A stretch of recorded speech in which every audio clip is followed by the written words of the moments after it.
זה יתחיל לעשות הקלטה. אוקיי, אוקיי, great, עכשיו זה בסדר. Thank you, נתן, תודה. Okay, good morning, everyone. So what we will do today, everyone can hear me? Yes. Yes. Yeah. Okay, so how is everyone doing? Okay. Baruch Hashem. Baruch Hashem, yeah. In the air, you're fine. Baruch Hashem. So what I would like us to do is that like every time that we teach, so obviously I would like to make it interactive, but sometimes there are some background noises and sounds. So everyone can please mute your own microphones, and if you have something to add, to comment, or to ask, so please unmute and ask the question, and we can have some kind of an interactive discussion as well. Okay? Okay. So what we will do today is we will try to understand some of the reasons that led for Hashem to choose Moshe Rabbeinu as a leader. And basically it will try to address the question, one of the most famous questions, especially in leadership, is leadership is something that someone is born with, and if you are not born with the leadership qualities, you just can't make it. Or it's really something that you can acquire and you can possess in terms of leadership qualities. So what we will try to do is to try to see through the Midrashim, especially Shmot Rabbah, to try to see what was the Midrash perspective, and then to obviously to go from there to the way that Hashem revealed himself to Moshe and to try to understand what are the messages. So the first source that we can see is Moshe haya ro'eh, that's the Midrash in Shmot Rabbah, Moshe haya ro'eh. So the pasuk that the Midrash is trying to understand is Moshe haya ro'eh. And the word that it seems to be superfluous is the word haya, because it could say Moshe ro'eh et tzon yitro. Moshe is the shepherd for Yitro. But what does it mean haya? כל מי שכתוב בו היה, מתוקן לכך, says the Midrash, which means everyone who has the word in the pasuk היה, he is already being designated for it. He is someone who was destined to be a ro'eh, to be a shepherd. And the Midrash tried to obviously to substantiate it with the hochacha, with the proof. And it says, En ahadam haya ke'achad mimenu, which means that was after the what? After the chet, after the sin of Adam and Chava. And Hashem and the angels basically said, En Adam haya metukan lekach haya. What does it mean metukan lekach haya? He was already destined to what? metukan haya mavet lavo la'olam. שנאמר וחושך על פני תהום, זו מיתה שמחשיך פני הבריות.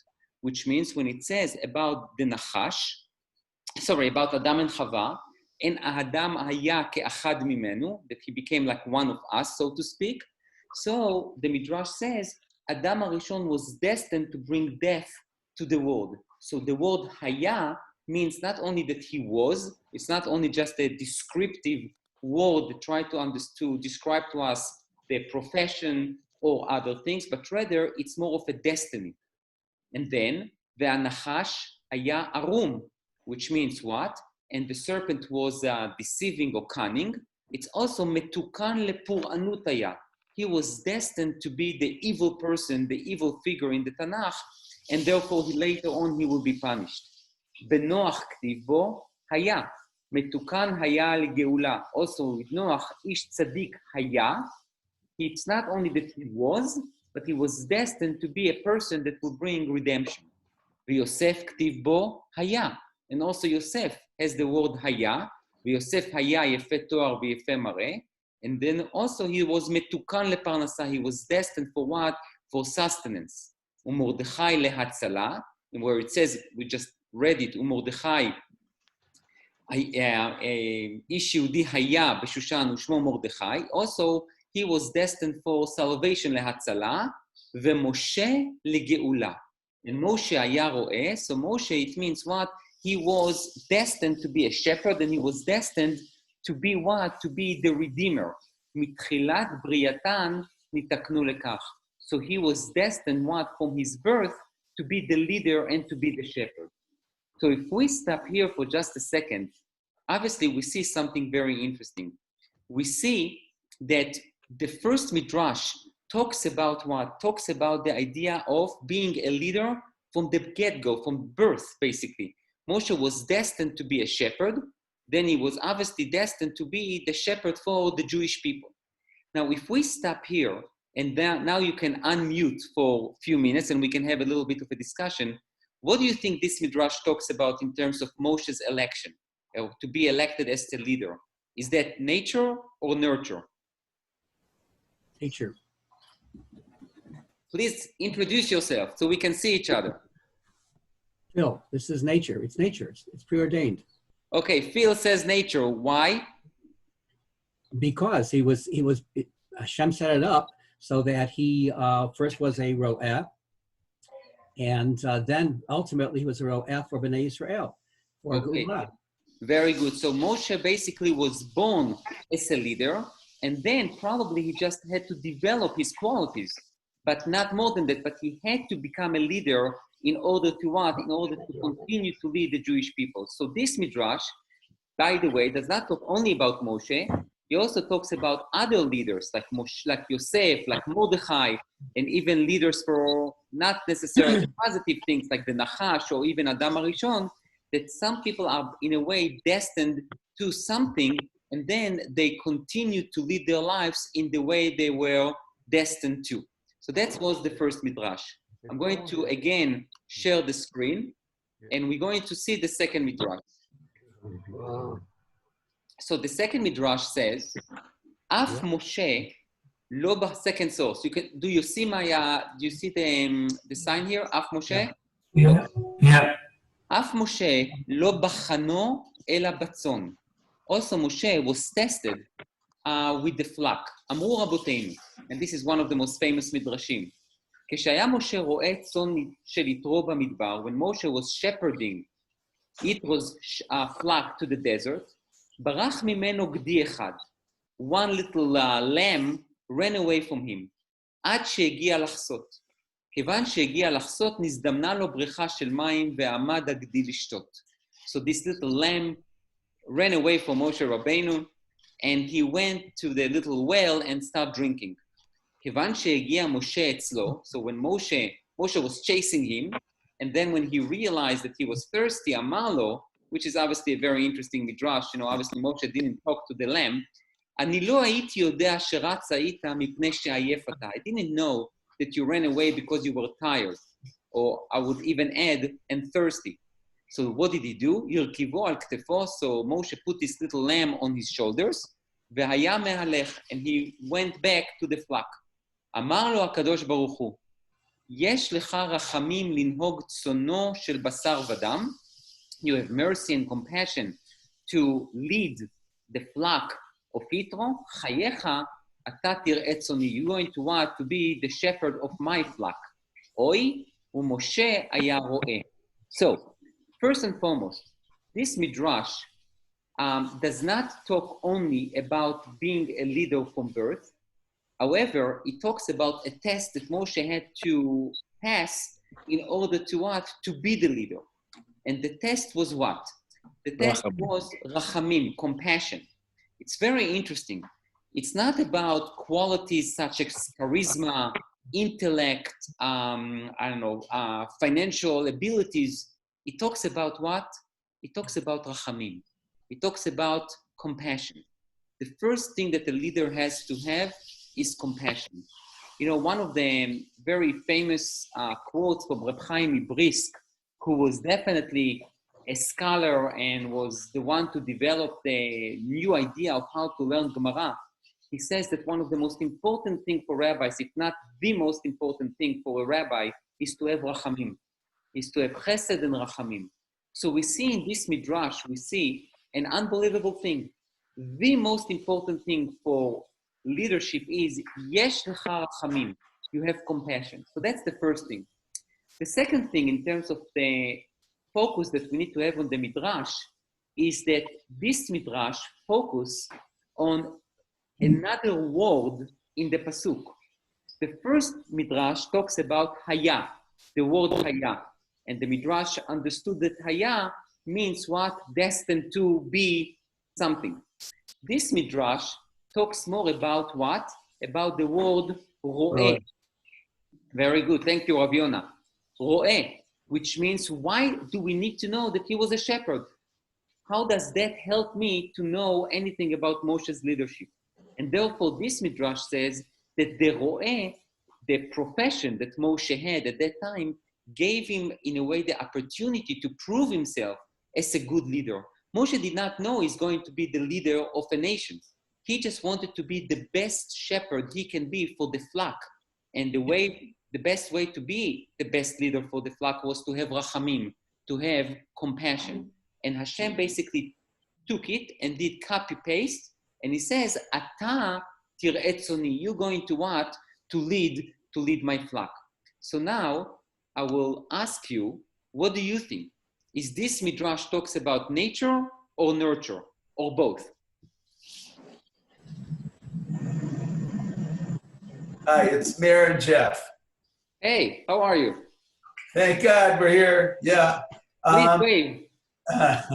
We're what? Yeah. So, this is the future, I guess. Anyway, so to me, I still think he has this innateness in him that he was born with. But a lot of the tests, I think that all our avot had, it wasn't so much God was testing them to see what they would do. It was to show them what they were capable of doing.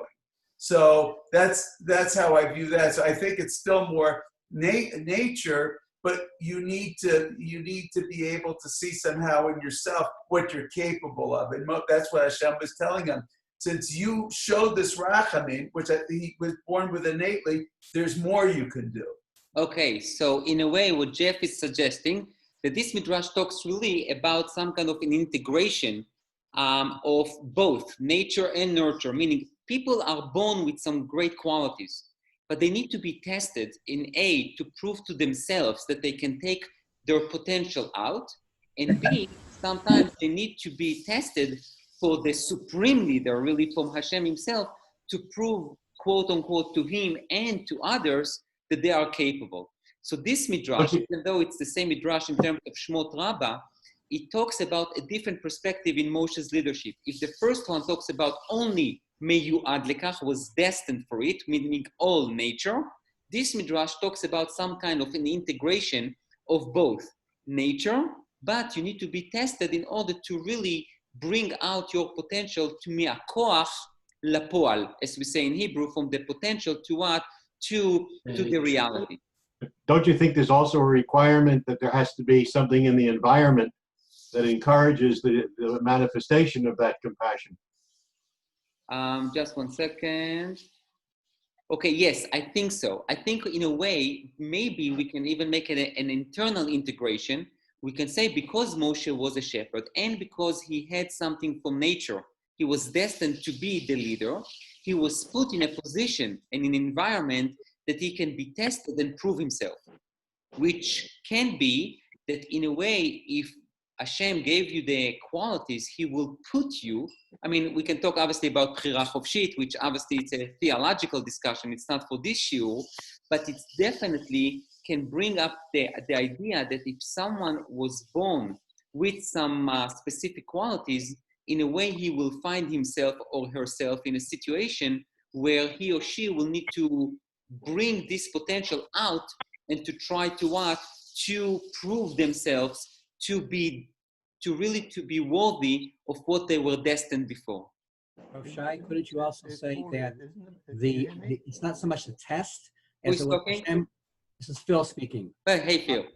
Couldn't you say that it's not so much a test as it is Hashem giving him the opportunity to further develop the quality of Rachamim? In other words, like Jeff said, he has it innate, but he has to develop it by finding the sheep and working with the sheep and experiencing that. He further develops the quality that Hashem gave him. Sure. I think Rabbi Akiva was the best example. Who is talking now? Eilat. Eilat, hi. How was he the best example? Oh, she muted. 1 second. Rav Shai, Yes. Johnny Krug, and Phyllis Krug. Hey. from the first time we're introduced to Moshe, where it says, "Vatiftach v'tar'eu es hayeled v'hinei na'ar bocheh," there is a dualistic descriptor of Moshe that, yes, the infant, "Vatiftach v'tar'eu es hayeled," but v'hinei na'ar bocheh, the cry that emanated was not the cry of an infant, but was the cry, the non-narcissistic cry of somebody who was already older, who felt the pain of his people. The very first time we're introduced to Moshe, we're already given this dualistic descriptor of him. Oh, very nice. Also, but I thought you're going to quote the second word after that, "Vatachmol alav," and she had compassion on him and she saved him, which Moshe probably took for his life and took this chemla, this compassion, and implemented it in his own life, which can also be an interesting thing that, where did he learn chemla from? He might even learn it from his adoptive mother, from Bat Paro, which can be interesting. So now let's go back to the source sheet. I also had a point. And let's see Midrash Shlishi. Shmot Rabbi, Rabbah. just one comment. That's what I had in mind a few minutes ago when I asked you about the environment in which he was raised. That there was an implication that people surrounding him were also encouraged the development of that compassion and empathy for other people. Oh, okay. So, very good. I will just add one more thing to what you're saying is that it's interesting. The only one who had chemla at his environment was Bat Paro. He was surrounded until the age of 16 with cruel people. And, and when we went out from the palace, the first thing he saw was what's going on with his brothers. And he just couldn't tolerate such a behavior, and he had to stop it. So that he killed the Egyptian, and then he tried to stop between the two Jewish men, and then between the shepherds and Bnot Yitro. Meaning this sense of chemla he definitely got from home.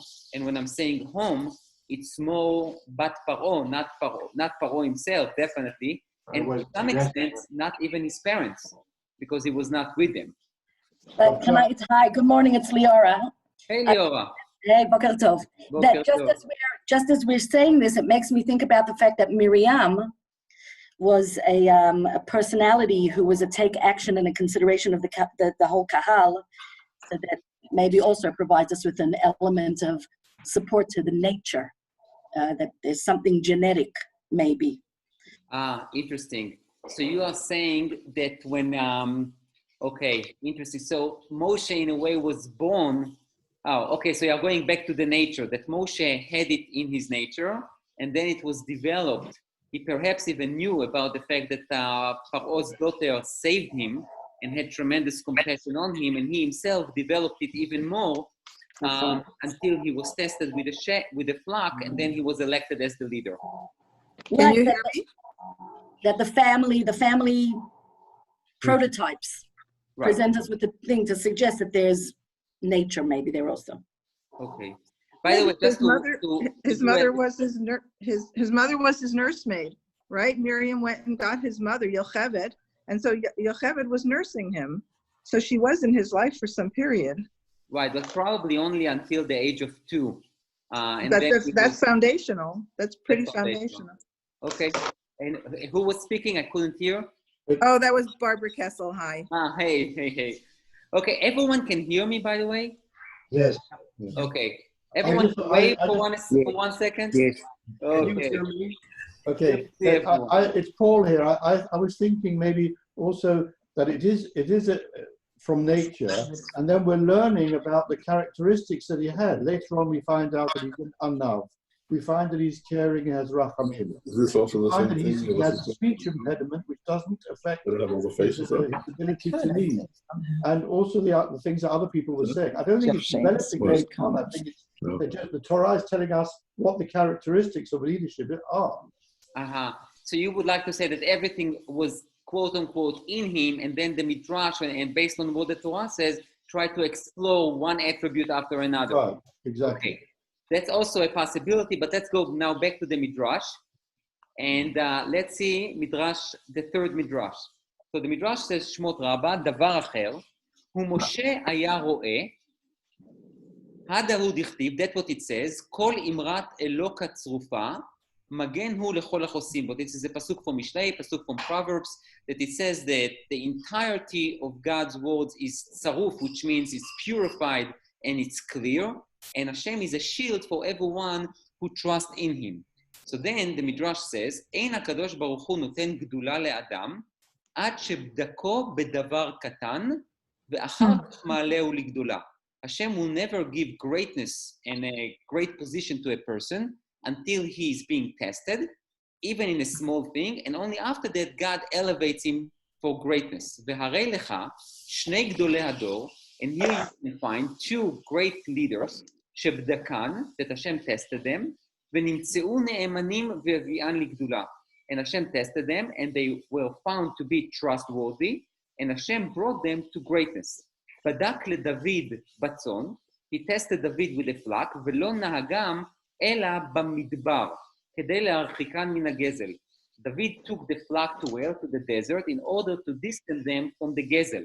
שכן אליאב אומר, אליאב was David's brother, ועל מי נטשת מעט הצאן ההנה במדבר? Who did you leave responsible for the flock that you brought to the desert?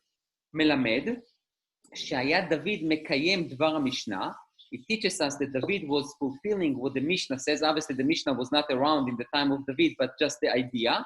אין מגדלים בהמה בארץ ישראל. אמר לה הקדוש ברוך הוא, נמצאת נאמן בצאן, בוא וראה צאני. So Hashem said to David, you were found to be trustworthy leading the flock.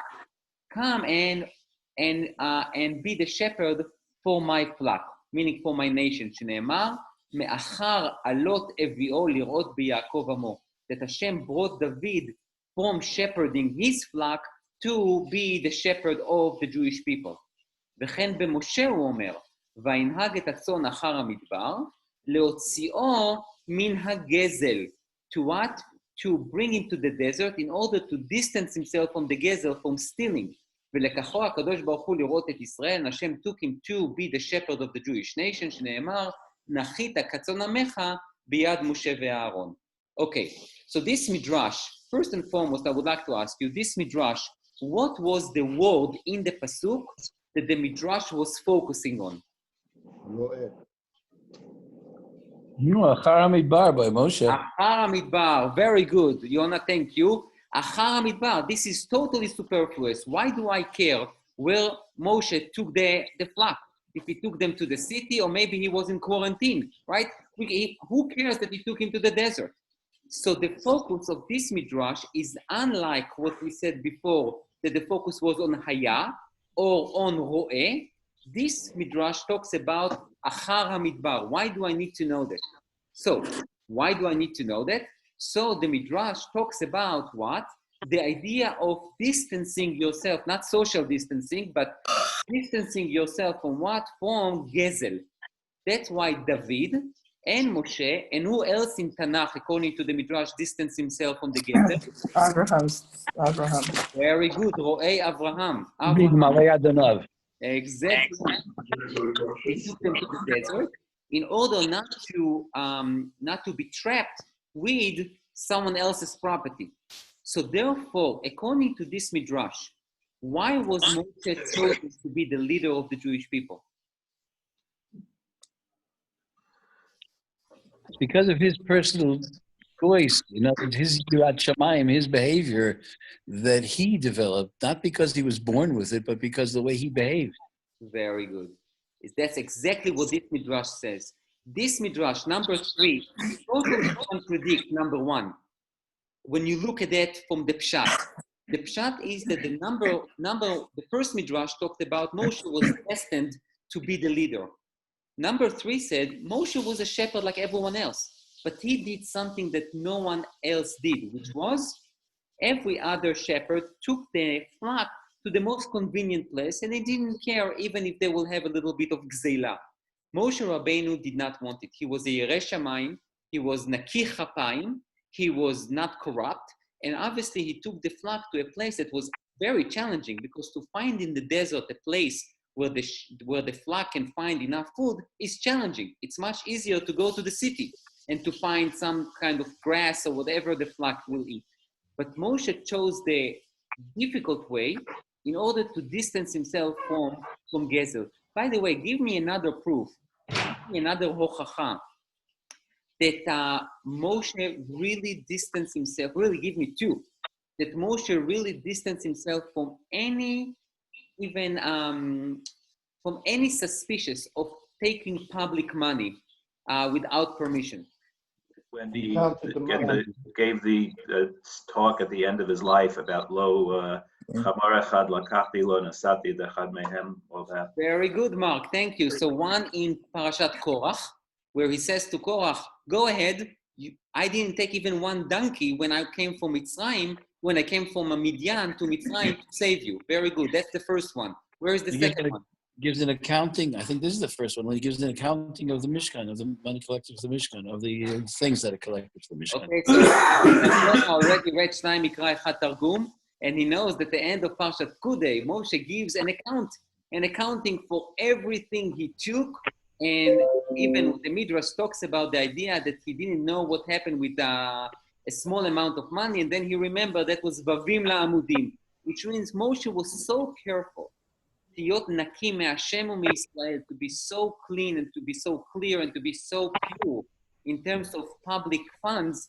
So he basically distanced himself from everything that really started from being a shepherd to his flock. So we see that the third midrash talks about nurture. It's something that Moshe developed. He might have it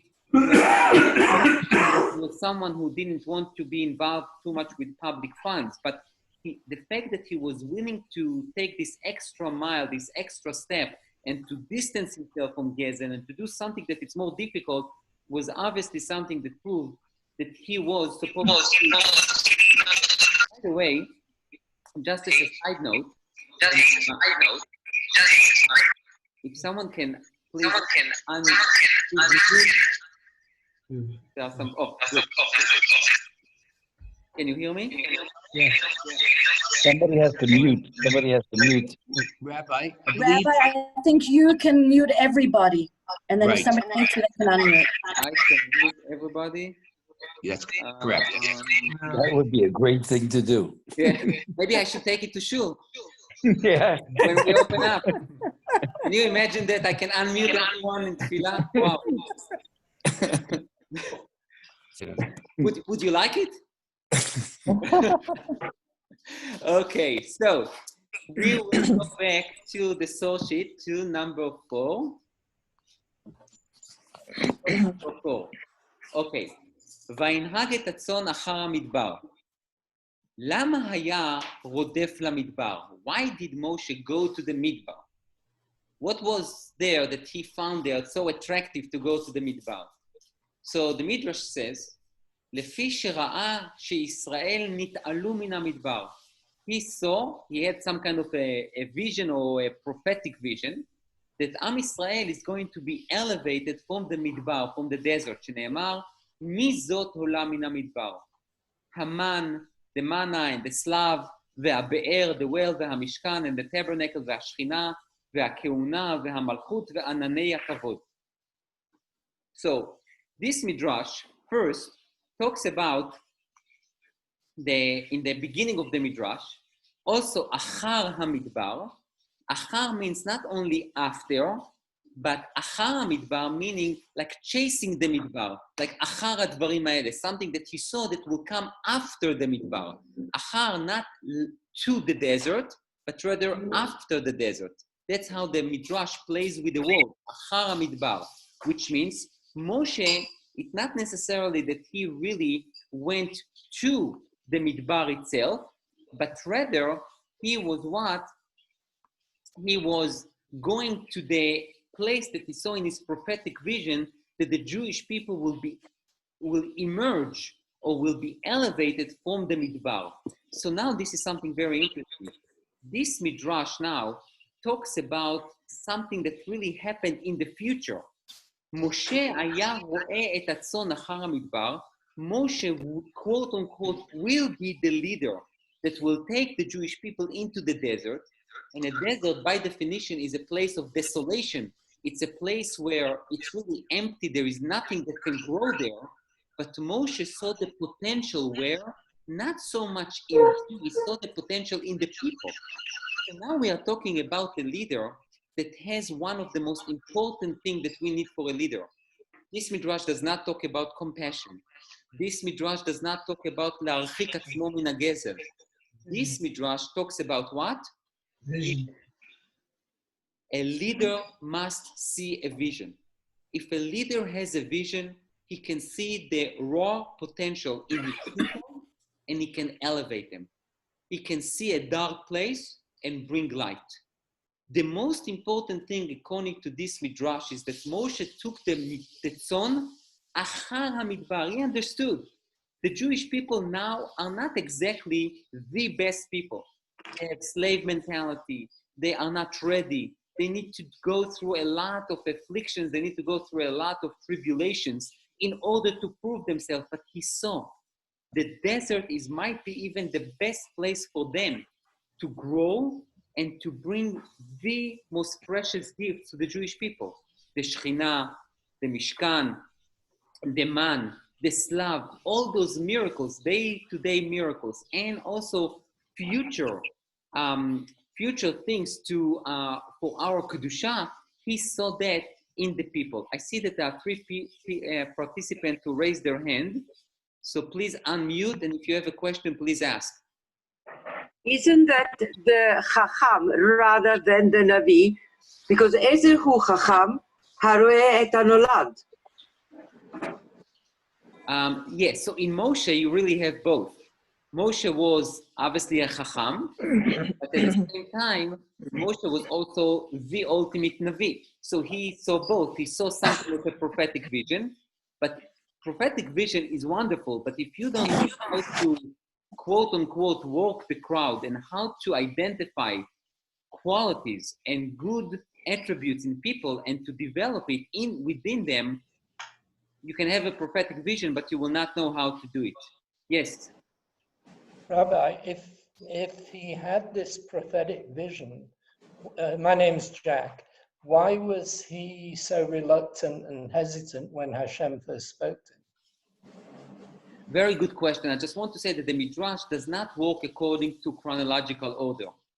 He takes the Achar HaMidbar as almost like a future pasuk, even though chronologically it's from the beginning.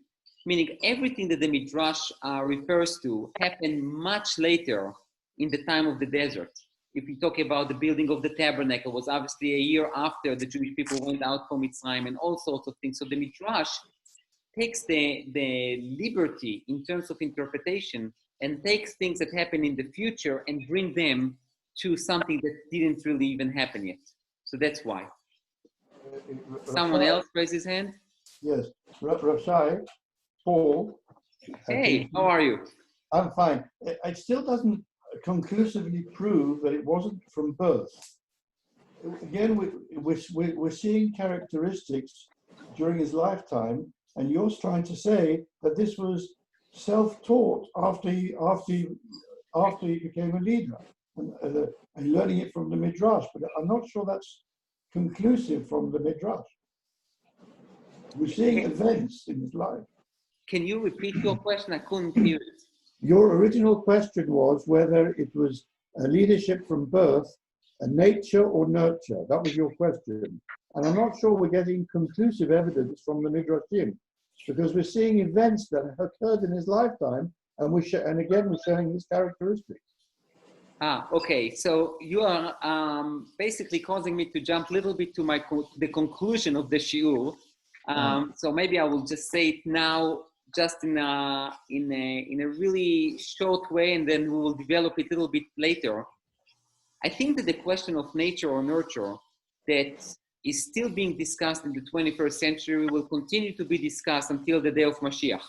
I think the answer is somewhere in between. I do believe that people can possess and acquire and develop leadership qualities, but sometimes if you have it, you have it, and if you don't, maybe not everyone should be a leader. Many people are good followers, many people can do many different things, but not necessarily to be a leader. You know, sometimes I see Rav Yonah on my left side, but you know, there are some wonderful, wonderful teachers, and the school doesn't know what to do with them. they raise their salary and they give them all sorts of names. But the teachers, in order to build up their resume, they want to be administrators. But not every great teacher can be a great administrator, and vice versa. When you take a great teacher and you make him administrator, you are ruining him.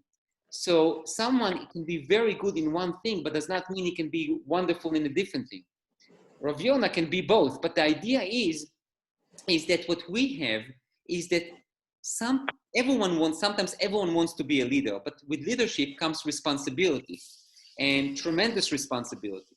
Responsibility to lead, to responsibility to the people that you are leading, and responsibility to really to have some kind of a prophetic vision of where you lead the people to. So leadership is something that I think you need to have a little bit from birth, but if you don't develop it and you rely only on what you have from birth, you're not going to be a good leader. So it seems to be that there needs to be some kind of an integration. So now let's go back. I think there's a problem here. The word nurture is being used in two different ways. One is, it's Chuck Friedman. Hey. Usually the word nurture is used because it means the environment around you, your parents, your friends, and so on, are helping you develop and indeed instilling in you certain kinds of qualities. But I think there's also, what you're talking about here is not just nurture from outside, it's that you have potential, but you have to develop the potential. In the case of Moshe, it may have partly have come from outside, but was partly from internal. So you have the starting point, you have the nature.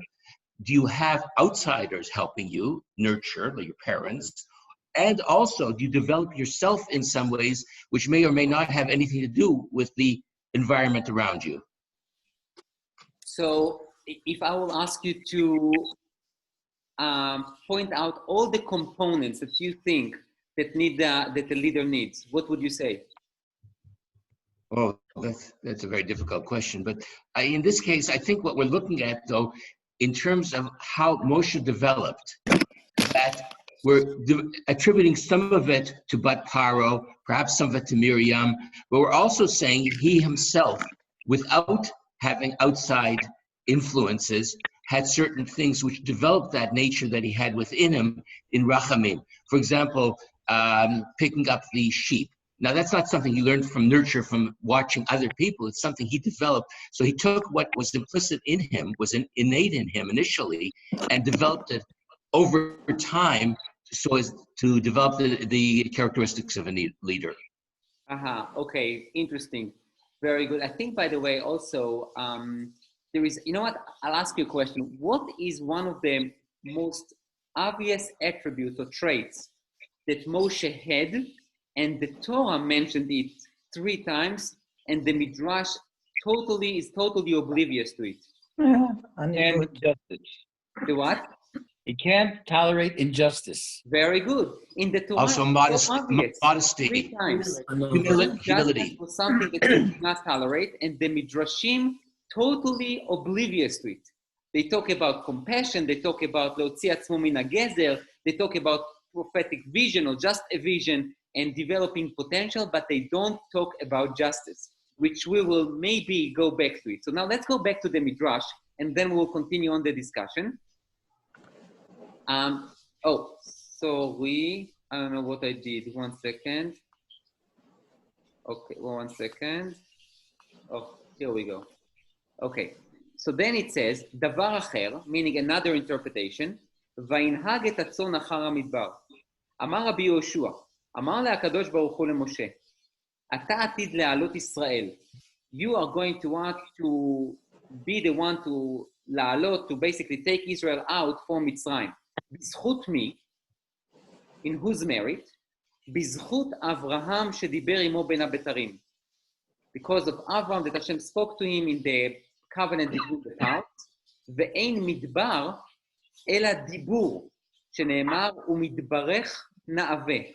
What is midbarech? Midbarech. The Midrash takes again the liberty of interpretation, and it says midbarech. It's not that your desert is nice, but your words are nice. Resh Lakish Amar. Now, by the way, you see, Rabbi Yoshua was a Tana. Resh Lakish was an Amora.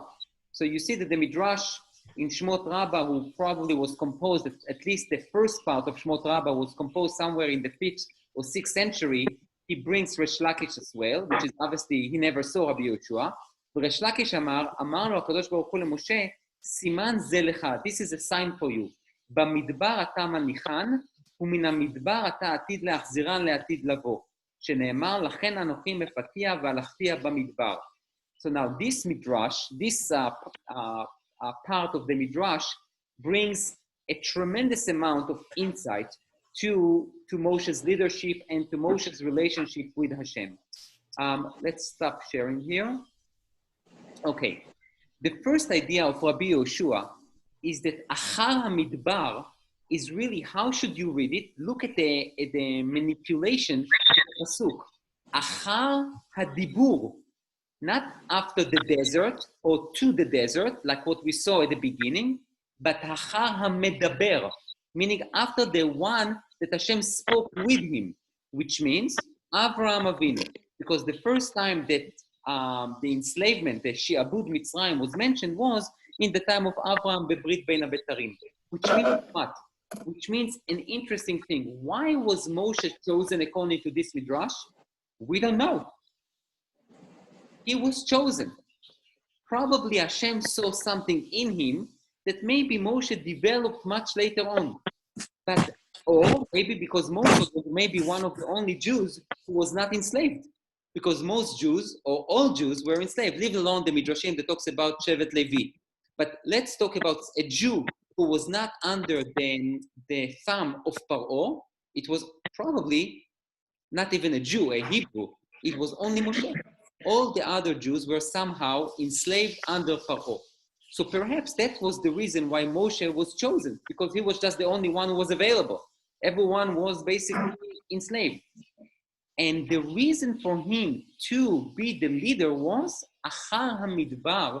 Moshe was taking the tzon Achar HaMidbar. He was following this prophetic covenant, not prophetic covenant, real covenant that Hashem had with Avraham Avinu in Brit Bein HaBetarim. So in a way, Moshe was chosen because it was time. It was time to fulfill the covenant. Which is a fascinating thing because there is really a dispute among the Mefarshim. We are not sure exactly. According to the Torah, it seems to be that Moshe was shepherding the flock. Hashem revealed himself to him, and then Moshe went immediately to Mitzrayim. Some Mefarshim says that no, Moshe had this interaction with God when he was much younger. He went to Mitzrayim, he failed, he went back to Midian, and then he came back to Mitzrayim.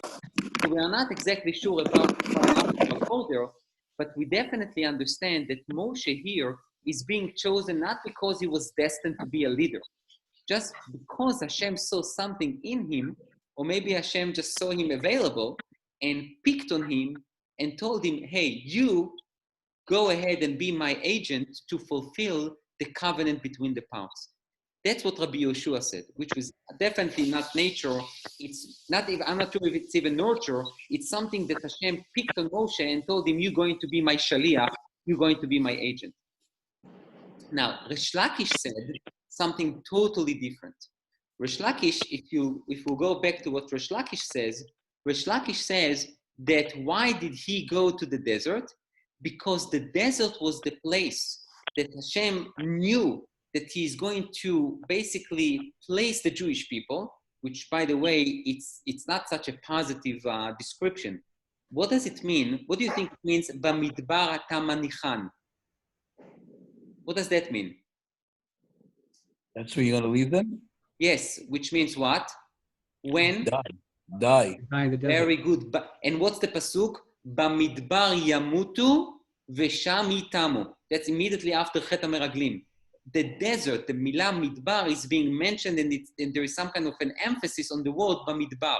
So you, Moshe, in a way you're going to fail them. In a way you're going to bury them in the midbar. אבל מן המדבר אתה עתיד להחזירן לעתיד לבוא. This is based on other midrashim, that the midrashim says that Moshe will, one of them proves that there is tchiyat hametim, is that Moshe will bring the Jewish people from the midbar to Eretz Israel. So what does that mean? It means vayinhag et hatzon achar hamidbar, he will bring them. I would say the midrash in a way Resh Lakish reads it not vayinhag, that he led them, but vayenaheg, meaning he led them, or he, I don't know even how you will say that, what would be the poal in English. Vayenaheg, meaning he will lead the tzon. After he will leave them in the midbar, he will bring them later on to the promised land. So that's Resh Lakish. And then he says, Davar acher, lama haya rodef lamidbar, why would he go to the desert? שצפה שעתיד להחריב קרחי אומות העולם. כמו דעת אמר, הנה אחרית גויים מדבר צייה וערבה. So this Midrash now takes really, I would say, a prophecy that why אחר המדבר, שצפה שעתיד להחריב קרחי אומות העולם. He saw that the Jewish people will be able to destroy huge cities that belong to the other nations. So why to go to the desert according to this Midrash? What's the idea of this Davar Acher? The enemies will be destroyed and their towns, their lives will be like Midbar at the end. So Vayinhag et hatzon, pause. Moshe is going to lead the tzon in a way that he will destroy the other nations. And Achar, after that, the others will be like a Midbar, will be like a Shmama, they will be a total desolation. You see how the Midrash is so creative that sometimes it really totally ignore the pshat of the pasuk and basically try to send a message. Because also don't forget, Shmot Rabbah, 5th century in Eretz Israel is not a good time. 5th, 6th century in Eretz Israel is not a great time for Jews. Jews are not independent, and there is a gzerot, there are some decrees, very unpleasant decrees from the other nations. So there is always this idea, this dream that we will become independent again. So the Midrash is saying, look, now it's the time of desert for us, but there is going to be a time that we will be okay, we will flourish, and the others will be in a situation of a desert. And then the Midrash says, Davar acher, vayinhag et hatzon achar hamidbar. Bisro, Hashem told him, sheIsrael הקרויה tzon, that the Jewish people that are also named or are being mechune, being named tzon, yamutu bamidbar, they will die in the desert. וכן בשעה שקבע משה צורכיהם של ישראל, and also when Moshe demanded that Hashem will address the Jewish people's needs, ואומר לקדוש ברוך הוא, הגידה לי שאהבה נפשי, please tell me, my beloved one, איכה תראה, how would you lead them? The word רואה, כמה חיות בהם, כמה מעוברות בהם, כמה מניקות התקנת לתינוקות, כמה ריבחין התקנת למעוברות, meaning when Moshe was accepting upon himself to be the shaliach, to save the Jewish people, he says to Hashem, don't appoint me first to be a shepherd. You are the ultimate shepherd. Did you make all the preparations to lead the Jewish people? Do you have enough food? Do you have enough medical equipment for them? השיבו הקדוש ברוך הוא, אם לא תדעי לך היפה בנשים, אם לא ידעת סופך, צאי לך בעקבי הצאן והגדיים אתה רואה. כלומר, האבות יתמו במדבר והבנים נכנסים. ואין אתה רואה הבנים, אלא על משכנות הרועים, זו ארץ סיחון ואוג, שלא תיכנס משם והלאה. We see, this is very sad midrash in a way. אחר המדבר is already some kind of a statement to Moshe Rabbeinu. אחר המדבר, משה נהג את הצאן אחר המדבר until the desert. But that's it. No more. Hashem says in a way to Moshe, you're going to lead the people, but you're not going to lead them to the promised land, already from the beginning. Now, why is that? I think we talked about it once in our shiurim, but one of the flaws or the deficiencies that Moshe really showed at the beginning is lack of savlanut, lack of patience. In terms of when Hashem sent him to his first mission and he failed, he immediately came to Hashem and says, Lama re'ot al ha'am hazeh, lama zeh shelachtani. And Hashem says to him at the end of Parshat Shmot, Ata tireh, now you will see what I was about to do to Paro, but the Midrash says, now you will see, but not later, which means you will stop in the desert. So now, let's stop here for just a second, and I will ask you a simple question. you see a flaw in this midrash, in this specific source. The flaw is that this midrash, especially the three other davar acher, takes the pasuk to totally deviate from the question of what? Nature or nurture. Everyone is with me? Yep. Again, let's do some exercise. Everyone raise your hands, please. Okay, so I need to see that everyone is alive. Very good. So now, the question that I asked, the initial question was nature versus nurture. And we saw that the midrashim, especially the first, second, and third, and the beginning of the fourth source, really addressed that question, fully addressed that question, brought different opinions. We could read it in a different perspectives. That's all okay, but it addresses this question. What do you think happened in the last source, especially with the last three davar acher, that totally deviated from that question?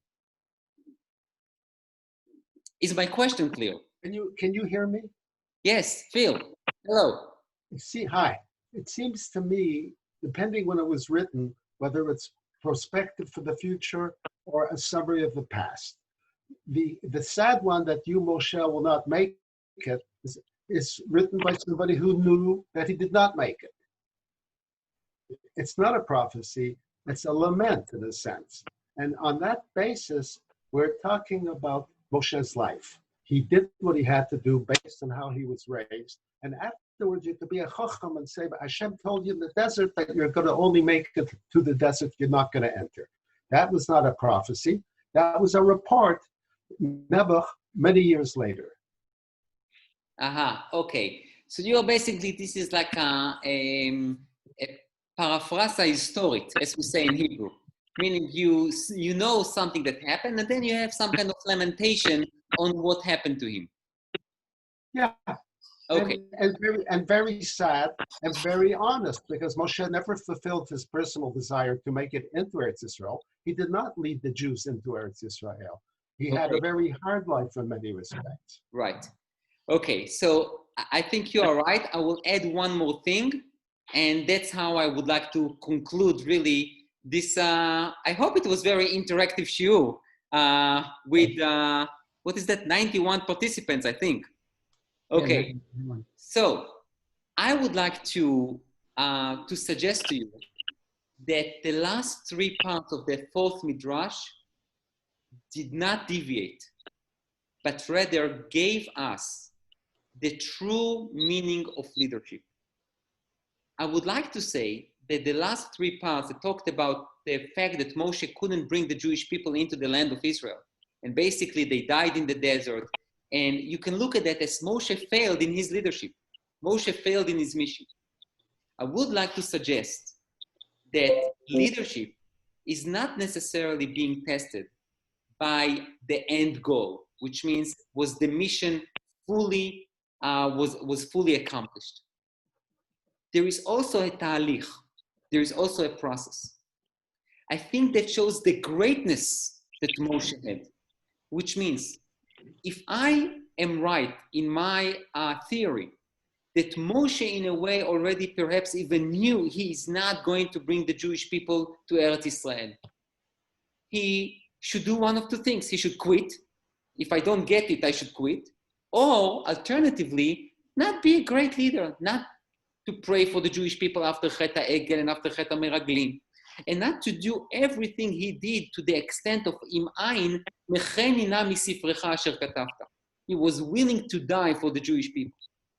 There was definitely, even later on in Bamidbar, when Hashem told Moshe that he will die, that he will not go, in Sefer Dvarim, that he will not go into the land of Israel. And really, when he will die, the Jewish people will enter the land of Israel. Moshe is trying to finish up everything quickly, and he does not try to make any delays in order to delay the entry to the land of Israel. A true leader does not do it for himself. He's doing that for the people. A true leader loves his people. A true leader will continue to lead the Jewish people, even though he knows he himself will not get the trophy. He himself will not win the prize. Because for a true leader, he is shaliach from Hashem. And if Hashem needs me to bring the people to here, and then there's going to be someone else who is going to lead them to another place, that's okay with me. I think, by the way, if someone can, okay, if I think, by the way, there is another leader. Yeah, it's on mute now. Similar. It's very similar. So basically, what happens is if you were, let's say, Goldwag, put yourself on mute. Goldwag, put Mute yourself on mute. everybody. I know what that can't word hear you. means. Please mute everybody. I think I knew how to mute. Okay, so there is another leader who is very similar to that, which is Yosef and Rachel. I really would like to suggest, basically should be the leader of the Jewish people, of the family. But when she realized that her sister is going to be embarrassed, she gave away her privilege to be the mother of all Israel. Yosef did the same thing. Yosef could schlep the idea of not telling everyone that he is Yosef and to bring his father, and his father will bow down to him and to fulfill his dreams. But he knew that's enough. The people the family is together, the family is reunited, it's time to let go. Joseph also somewhat of a leader that understand that if he needs to let go, he will. And Moshe did the same thing. Moshe led the people with tremendous courage and really had to work very hard to bring those people from Mitzrayim to the desert and to get them ready. But when he realized that Ashar Midbar is only the desert, then he was done and he was all good with it. He understood that that's what is needed, that's what is being required, and he was a true leader. But you know what? It doesn't matter because I can go. Melissa, listen, it keeps unmuting over and over again. I'm very embarrassed. It keeps by itself. It's going to. Okay, is that now? Can everyone hear me? Just raise your hand. Yeah. Oh, good. So, in conclusion, I don't think that the last part of the last midrash is basically deviating. I think it gives the purpose of leadership. There is always going to be the question of nurture versus nurture, and I think that the answer is somewhere in between. You need to have something from birth, but you need to develop it. You need to take it. You need to take it from the koach to the poal. You need to use the environment, the atmosphere, your upbringing, in order to be a better leader. But this is a question that we really cannot fully decide. But one thing we can decide: a true leader is someone who takes care of his flock, the tzon, not himself. He is someone who is willing to lead, even if it's only to the midbar. Even if he does not get the trophy, even though he does not really accomplish his true mission, he is going to do everything in his power to bring the people to a better place, and he does. And because of that, Moshe is always going to be remembered as Moshe Rabbeinu. He's our teacher. He's teaching us what does it mean to be a true leader? What does it mean to be someone who takes care of the people like real flock?